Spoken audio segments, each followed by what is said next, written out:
than once. No. And that's okay, Alina, because it was quick. So don't worry about it.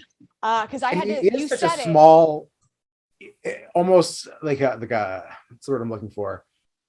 A character who doesn't have a huge part in the movie. He has scenes and he has like actual lines of dialogue, but as you're watching the movie, he's not like super duper central to the plot, if that makes sense. He's your Law and Order.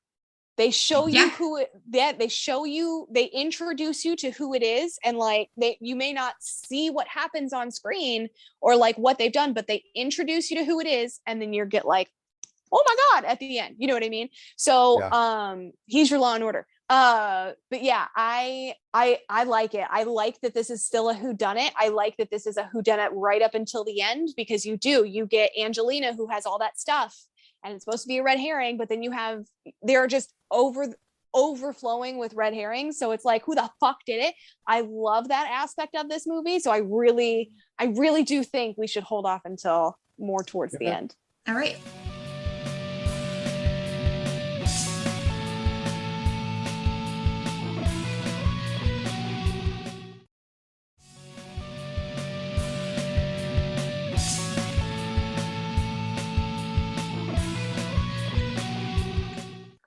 Well, we are getting, I think one of the more controversial parts of the movie.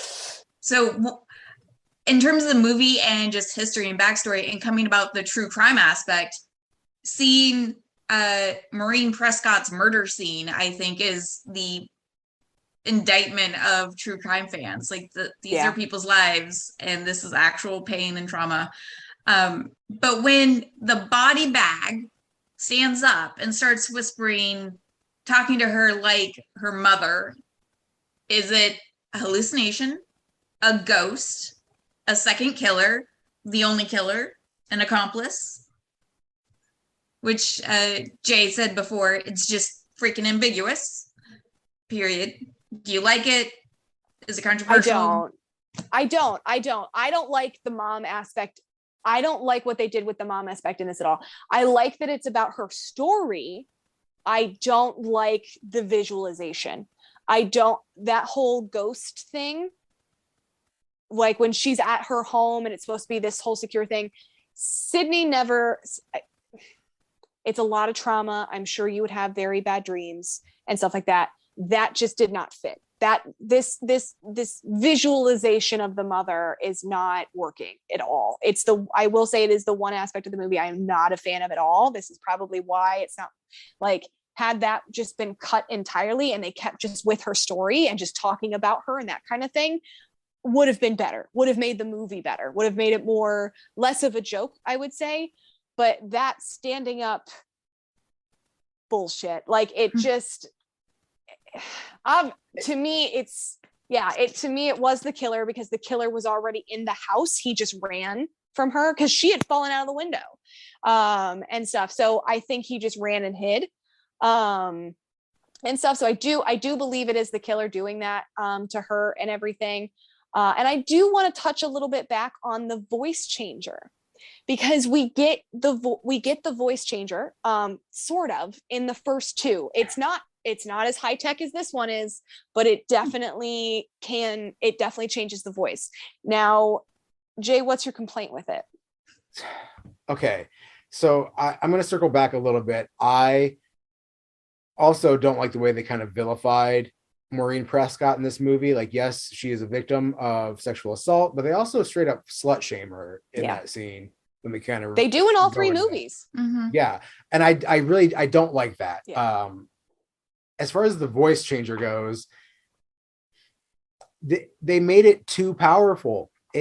I think it really detracts from the movie, and it's frustrating because it's such a good device when it's used properly, because it gives you a killer's voice. And the killer in the first movie, he uses that voice through every call, but he morphs his own voice and takes it from a friendly, jovial tone to, I'm going to fucking gut you. And in this, you don't really have that. You have him going from a female to, I'm going to fucking gut you. And then to, I'm the director, or I'm Maureen Prescott, or I'm Cotton Weary, and it's all these other characters, and it's too powerful, and it makes it so there are no good red herrings in this movie to give you any kind of a hint, and the voice changer makes it too difficult. Because yes, it's the only movie where the killer uses their own voice in a call before the reveal. But it's just it's too much. It's too much. I think for me it was the next step. Like, we had the voice changer in the first two, that a more powerful voice changer was just it was just for me the next logical step. It's like, we've heard that, we've had that. We're now in the 2000s. We're on a movie set. Like, this dude, this killer obviously was able to get his hands on movie stuff some way or another. So like, clearly, he probably had access to some higher tech stuff that they've used on movies. So yeah, I felt like for me it fit. It made the next logical step. Yeah, I mean, Hollywood definitely has a way of creating technology that doesn't exist. And like, sometimes you just accept that. Other times you see it as another issue as part of a larger whole that you have issues with, so it makes it harder to swallow. Like, the talk boy in Home Alone 2 or whatever didn't exist, and when they did put it out, it was a piece of shit. No, it was not. I loved the talk boy. I use that shit daily. It did not do what it did in the movie at all. Okay, but I still loved it, and it was the best thing ever. It was a handheld recording device. It was not what it did. That did change your voice, though. It did change your voice. Okay. So yeah, and because Home Alone 2 is dumb and fun and dangerous. Yeah. Like, it's an easily accepted like fake reality. In this, I'm not buying it. It's too much for me. Alina, what are your thoughts? It's fine. It didn't take me out of it. It seemed like a logical next step for Hollywood. The fact that it's been 20 years, and I mean, we can deep fake like Jim Carrey into The Shining. So, I mean, maybe it kind of exists, I guess. Like, it doesn't bother. I mean, it wasn't something my disbelief. Really. Yeah, I suspend my disbelief for long enough. Yeah. I think maybe it didn't age well. I think it was easier to swallow in 2000 when I'm like, oh yeah, like the future will have cool Hollywood stuff, technology, and then then we get cell phones and we're like, oh, this doesn't make sense. And but yeah, it was fine. I guess I can. You went along with it. I like Jay's take that, because I don't know. Anyone always could have been a killer. That's kind of one of the concepts of the movie. So maybe hearing everyone's voice isn't a distraction. So maybe I rescind my agreement with him. This is where I think with me. I not as strongly. That's okay. There's a lot of gusto, and everything is very dramatic on this end of the screen. This is where I think Detective Patrick Dempsey is really creepy. When she's like, "What's your favorite scary movie?" and he's like, "He leans in close. It's like my life." I'm like, yeah. Oh, this is a lot. Like, this is just a lot. Like, this is a lot about you. This is like kind of TMI. This is too close. You don't know me. Maybe he thinks he knows her because of that. Like, he listened to her podcast, and we must be friends now. I like the concept of him being creepy in that scene as him being the hard-boiled detective, because he ends the scene with, "I believe you. I'm gonna go check out the set." And I think it's like, it goes back to him being like, "Yeah, I'm gonna grill you under the hot lights, ma'am." Detective Patrick McDreamy. That's who I just feel he is in this. Just Pat. He's just like, I'm Patrick Dempsey, but also McDreamy, but I'm going to put on a badge this time.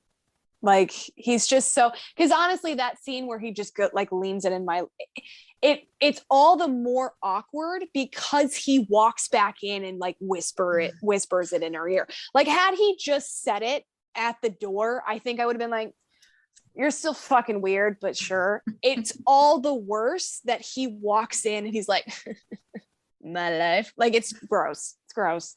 See, what if he said it like, no, it's my life. Sure. Where's my life? Sure. You need like a Groucho Marx and a cigar, like my favorite scary movie is My Life. Yes, exactly. That sounds more Borat. I'm not good at impressions. No, it's perfect. I absolutely do love Parker Posey in this movie. She's another actress who I feel like she plays herself in just about everything. She's a Ryan Reynolds. But because I like it, I'm totally okay with it. Yeah. Oh yeah. It's never really wrong.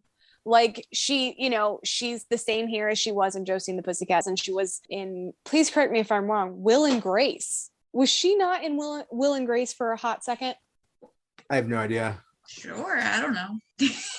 Man, we can't refute you. Yeah, no, it's true. I feel like she was, and I feel like she was like, continue. I need to Google this. So I wish I would see more from this guy who plays Tyson. I recently watched him in Hatchet. He was the friend who was like, fine, I'll go with you on this stupid bayou boat ride that I don't want to go on. I know him from Sister. I just want to see more of him. He's just really likable. He's very, very likable. Why would a billionaire have such a fuzzy light in his basement? Yeah, don't you have people? Like it's all flicky. I know what I was thinking of. It wasn't Will and Grace. It was Parks and Rec. I knew she was on a sitcom somewhere. Who did she play on Parks and Rec? She was the chick from Eagleton. She was Leslie's supposed like best friend that they came up together. Carly, what is it? Carlisle Shay. Lindsay Carlisle Shay. Yeah. So that's why, because I knew she had some reoccurring something, and she just played herself. Like she was just Parker Posey, and it was awesome. Yeah, she just kind of is Parker. And Ryan Reynolds, and I watched 2 Ryan Reynolds movies this weekend back to back. It's just fun. She was in Will and Grace. She was in 2 episodes. God, I am so on it. Yes, she is a Ryan Reynolds, just like Ryan Reynolds is. I just recently watched Uncharted in the theaters. The movie. Holland. So YouTuber Chris Stuckman was like, well, Mark Wahlberg was, hey buddy, and did like a Mark Wahlberg impression, and I was like, oh my god, Mark Wahlberg is a Ryan Reynolds type. He only has like one setting. Yep. Mark Wahlberg in The Happening is the funniest thing in the entire fucking world. That movie's an unintentional comedy to me. I can't buy Mark Wahlberg as anything other than Mark Wahlberg. So him trying to be a scientist doesn't fit. He's no. Yeah. It's hard to believe. He's confused about everything.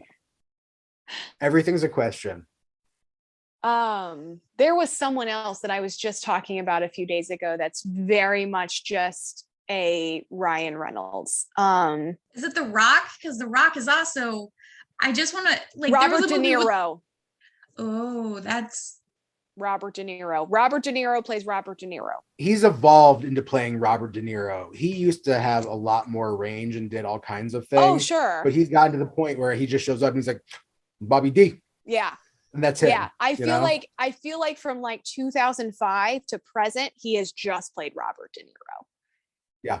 Because now there's just so much notoriety on him that he's like, yeah, I can just show up and do the fuck ever I want. Like, you're going to pay me. You're stoked that I'm here either way. Like, you're paying for my name, really. So would you guys have split up in this giant billionaire mansion? Nope. No, that is the one. No. I will never. No, I'm sorry. That is the one horror movie rule I will forever, ever, ever, ever break. We are not splitting up. At no point are we ever splitting up. The only time we will split up is if I literally watch you die. That is the only, and then I'm just going. Because if I see that they cut your head off, there is nothing more that is needed from me here. Time to go. So like, we will forever be together. Is this a threat? Yes. So I did some reading on this mansion. It's called Paramore Estate. That it was the school in Halloween H2O, which came out the previous year. After the homeowner died tragically 10 years after it was built,